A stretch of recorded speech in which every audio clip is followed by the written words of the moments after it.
About Tess. Here's how this thing's gonna play out. Rule 1, you don't bring up Tess, ever. Secondly, don't tell anybody about your condition. They see that bite mark, they won't think it through, they'll just shoot you. Rule 3, you do what I say when I say it. We clear? Yes. Repeat it. What you say goes. So what's up everybody, welcome back and welcome to episode 3 of The Last of Us, which is titled Long Long Time. I am not a fan of what they call filler episodes. Now, some people will say this is not a filler episode, but it is really. I mean, Breaking Bad did it, you know, Sopranos did it, and I really didn't like those episodes in those shows. But this show is a little bit different. So let's get into it. And first of all, before we get into the show, I just want to say it's really sad news actually, just before I made the last video, that Annie Wershing passed away. Now Annie Wershing famously played Tess in the video game, but she also very famously played Renee Walker in the series 24. I used to love 24, and she was only 45 years old and she died of cancer, and cancer's absolutely shit. So real shame, very sad news for The Last of Us fans as well. I just thought I'd mention that before we get into the video. Starts off episode 3, a pretty somber moment for Joel. He's down at the river. I think he's kind of ignoring Ellie, and they've just lost Tess. This scene where he's stacking the stones, to me it comes across like he's mourning Tess a little bit. He's having a moment to himself. Ellie, straight off the bat, she's got the clothes on, like exactly the same as she wears in the winter scenes in the game, which is pretty cool. And you know, she's trying to talk to him. He's still being really dismissive, but you can see that he cares. He gets the food and he throws it to her because he's looking after her. He's taking care of her. We can manage that. Now in this scene, Ellie actually tries to bring up Tess to apologise, and she says, "Oh, I'm not sorry," and she explains her reasoning. Now in the game, that follows Joel's speech, which is a bit of a parallel in this episode that I'll bring up in a while. Here's how this thing's gonna play out. Rule 1, you don't bring up Tess, ever. But he doesn't do that until later on in the episode, right at the end. And that's because he's going to Frank and Bill's because he's going to pass Ellie off and they're going to know what to do with her. But in the game, it's not quite like that. He's literally going because he needs a car to get out west to Tommy's. And he's already made that decision. And that decision in this episode isn't made until the end. So we're already en route, and Joel's already clearly portraying the protector as he is for Ellie. Someone shot at me and missed. See, that's cool. Shoot back? And then they come on this place that's a bit of a stash for Joel. He's got things stashed away in this Cumberland Farm store, which I've never heard of, but apparently it's an actual store in the States, which I saw got pointed out on social media earlier today, which is pretty cool. And I noticed that they're doing that a lot in this series. They've got obviously the rights to all these companies that they're putting in, and I think that's really cool because everything in the game, it's all like fictionalized places. And I noticed this straight away in the main trailer. If you look at the section where the mall lights up when Ellie's with Riley, you can see that there's a CVS store when they're on the carousel. I thought, oh, that's pretty cool because famously to the fans, they had a pharmacy called Weston's Pharmacy. When the game were originally released in 2013, Weston's Pharmacy and a couple of other places in the Last of Us world, they actually had their own Twitter accounts as though it were a real thing. Like really small details, but the fans loved all like that, you know. Which brings me on to what's the best Easter egg in this episode. And in the game, Ellie and Joel stumble across a place like this. And she likes this video game, but it's called The Turning. Did you play this before? No, but I had a friend that knew everything about this game. Apparently, there's this character called Angel Knives she'd punch a hole through your stomach before kicking your head off. And they've swapped it out in this for Mortal Kombat 2. I mean, I thought that was absolutely amazing. You ever play this one? I had a friend who knew everything about this game. There's this one character named Melina who takes off her mask and she has monster teeth and then she swallows you whole and barfs out your bones. Ellie's loving it. She's talking about the character Melina in the Mortal Kombat 2 and the fatality she does. And that's going to come into play again because she refers to Riley, a friend who all about the game. She's referring to Riley. And in the episode later on, where you're going to see her with Riley, I've got a feeling if they follow the game, they're going to play it, or she's going to pretend to play it like it's in her mind. And it's that I thought that was a really cool Easter egg, because I mean, I've always been a bit of a gaming fan, and I remember back in the early 2000s when Mortal Kombat 2 were huge, and I was one of these people that was straight in the arcades playing it when they came out. So that great little touch, that one. And Ellie being Ellie, she finds like a hatch to the basement of the store. She goes down there, but she comes across an infected, which is a stalker. Now, for fans of the show that's not played the game, the infected age, so you start with a runner, they just run at people like dumb, and then they evolve later on into what you call a stalker, what this is that right here. And you can see that this stalker in this scene, the makeup department is phenomenal, how it makes it look with the growths. But you can, as a stalker, you can see that it's already going blind, and it's already got like fungus coming out from its eye. So it's transitioning into a clicker, what are completely blind. So attention to detail with things like that's really, really good. Flour Fear, it just all comes together. It talks about how people were eating flour-based products all around the world in America. Across the world, bread, cereal, pancake mix. I was gonna make you birthday pancakes. I swear. You know, I don't really like pancakes. And people started getting sick, and by the end of the weekend, everything was gone. By Monday, everything was gone. And then he wants to deviate from the path to take Ellie away from what she's about to see, which is a pit of skeletons that have clearly been killed by Fedra to just try to get away from the infection. There's the baby and the mother skeleton, you can tell, and it filters into a shot, and that's where it introduces you to the town where Bill's holed up. So we head back to 2003, just after Outbreak Day, and I like how they put you see the spray paint there across on the door. You come across many of them in the actual game. It's like where people couldn't enter, and they had different letters for meaning different things. And this is where we come across Bill. I'm just going to say, Nick Offerman, a comedy actor, absolutely kills this role in this show. I mean, give this guy the awards already. I mean, he does a fantastic performance in this show. I mean, we're talking about the comedy guy. I've never really seen much of him in past, but I know Parks and Rec were a really famous show in America. Do you understand? With a guy, Ron Swanson. I've seen some clips on YouTube. He's kind of funny. It's got that office vibe. But yeah, he plays this role, and he absolutely kills it. He's clearly what they call a prepper. I mean, I've seen documentaries on people before. There's a lot of people like this in real life who actually prep for this kind of thing, and they do out the basements and collect guns and supplies and all that. So he's like a prepper, like anti-establishment, conspiracy theorist kind of guy. Not today, you New World Order jackboot fucks. So in the game, the town of Lincoln is what they call Bill's town. That's what he's called, that section of the game. And here you see Bill just getting set up. He's got the whole town to himself. He's got the wine store. He's got the gas place. A bit of Fleetwood Mac music going in the background.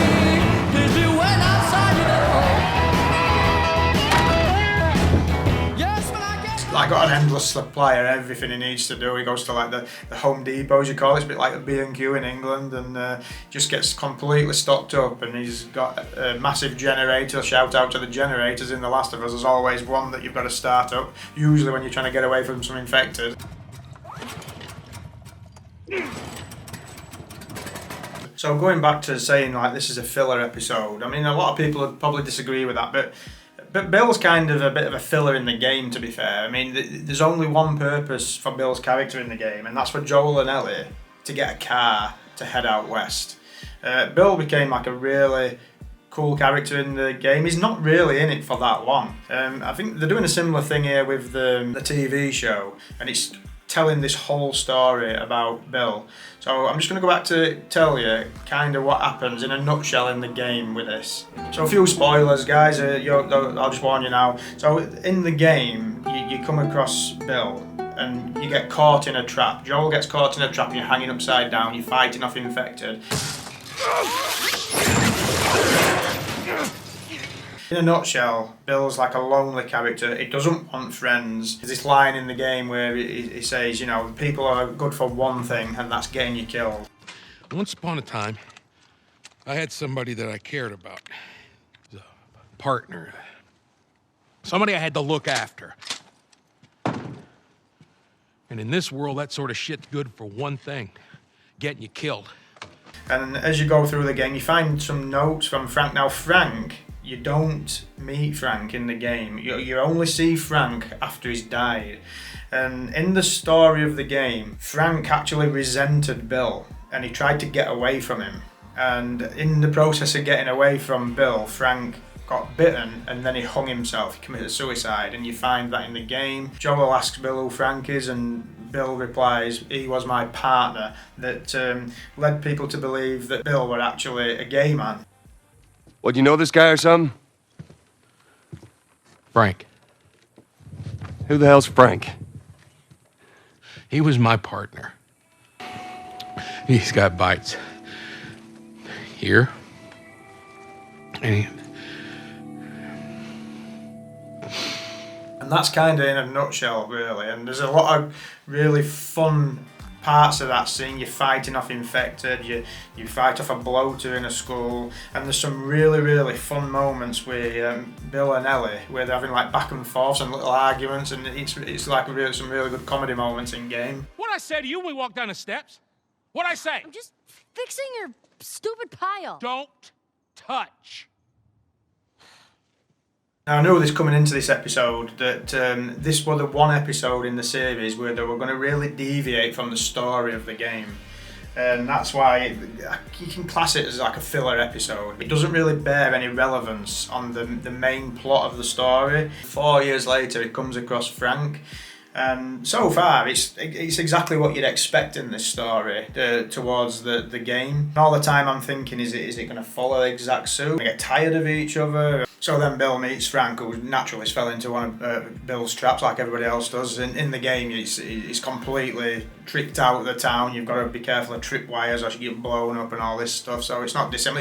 It just seems like a smaller town. It comes across like a much bigger town in the game. Frank's played by this guy Murray Bartlett, who were recently in a show called The White Lotus that's apparently really good, but I've not seen it. So anybody who recommends that show, let me know, because I might forget to try. And between the two of them, they play such good roles in this show, and the story really shines through. You know, the first night Frank arrives, Bill gives him a nice dinner and whatnot, and then there's the scene on the piano where they're playing, is it Linda Ronstadt music, and Frank doesn't seem to be playing it right, Bill plays it, and then there's that moment where he asks him if he's got someone, and Frank moves in. At least let your dinner go down, it's night one, he's straight in there, you know. Sure.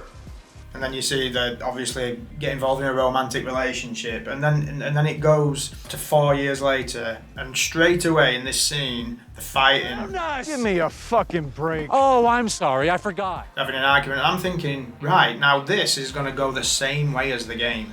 It's going to go down the line where Frank resents him, and it's just going to head in that direction. But it didn't. A little tiff where Frank was just wanting to make the town look cool.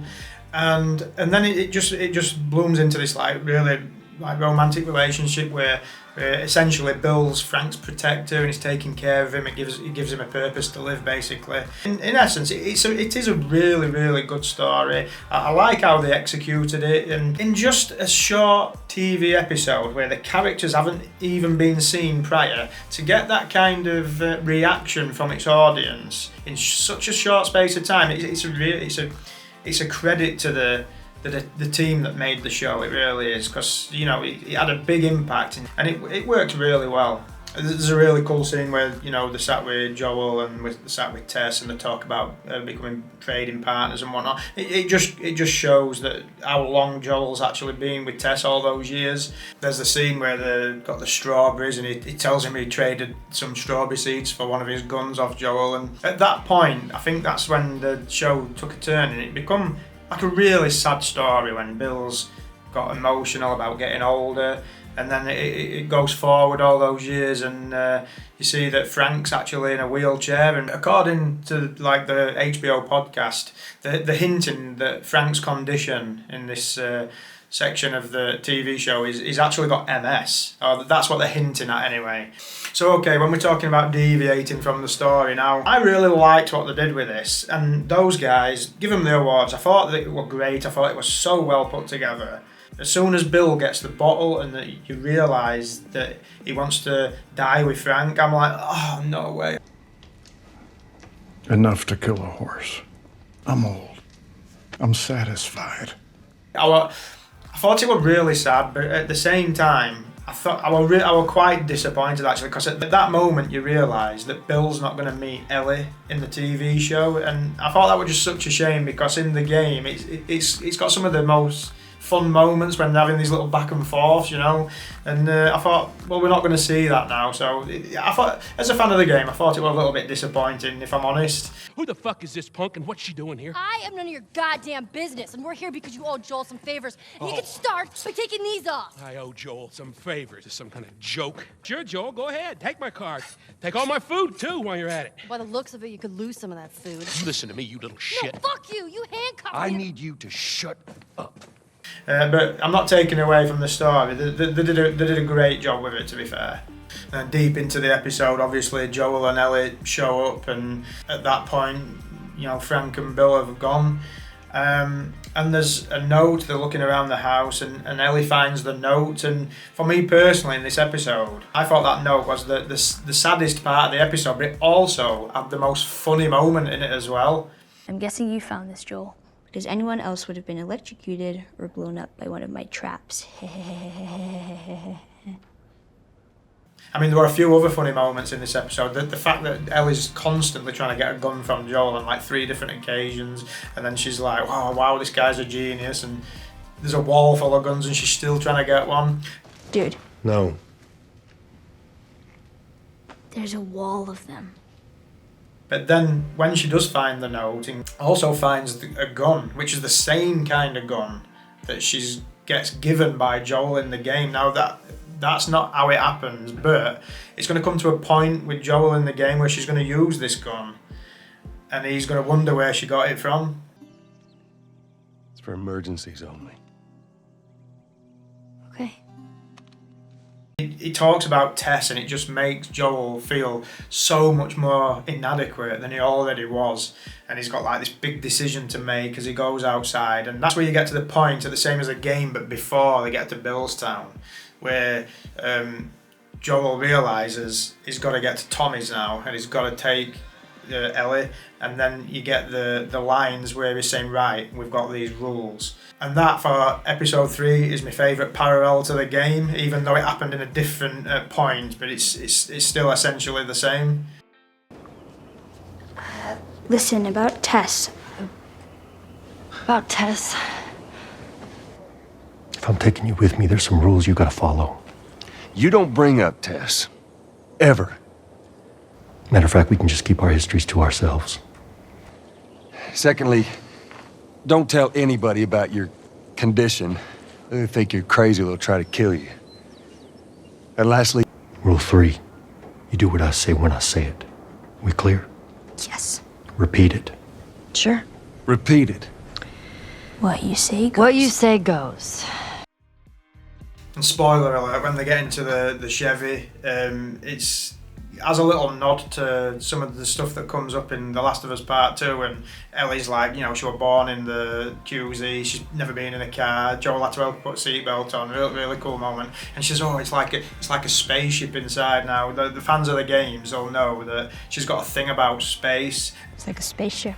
And there's a really famous section of The Last of Us Part 2 where Joel takes her out on a day trip, and that's definitely a nod to that, and it's something that will get raised again going forward in the show. Just to summarise, all in all, I thought it was a great episode. I'm not a fan of filler episodes. I do believe this is a filler episode. It doesn't bear reference much to the main story, but it was great. It's the better one I've seen for sure. Murray Bartlett and Nick Offerman were absolutely amazing in this show.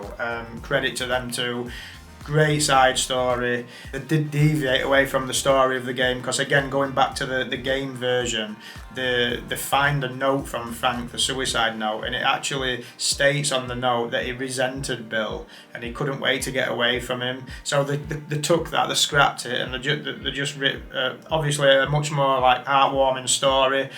Most people loved it. It got rave reviews, and yeah, I liked it. Again, I was just disappointed that I didn't get to spend time with Ellie. There's a section in Billstown in the game where you're in a school, and it's the first time that you see a bloater. Now, obviously, that didn't happen in the show, but you are going to see it at some point in another episode. But at this point now, who knows when that's going to be, so... We've obviously got the car. Going forward in episode 4, things are probably going to get a bit more brutal and it's going to start kicking off a little bit more. Fans of the game know what to expect. There's still a lot more emotional scenes to come in this for you new people who are finding it quite sad. There's still plenty more of that to come. But yeah, so far, love the show. Love the first 3 episodes. That's the one episode in the 9 that's going to deviate away from the story. It sounds like the rest of the episodes are going to kind of stay on track to the source material. But essentially, the one reason you meet Bill in the game is to get a car, and that's exactly what happened, and that's exactly what happened in the TV show. They got to Bill, they acquired a vehicle, and they move on. So that's the story so far, and that's exactly what happened in the game.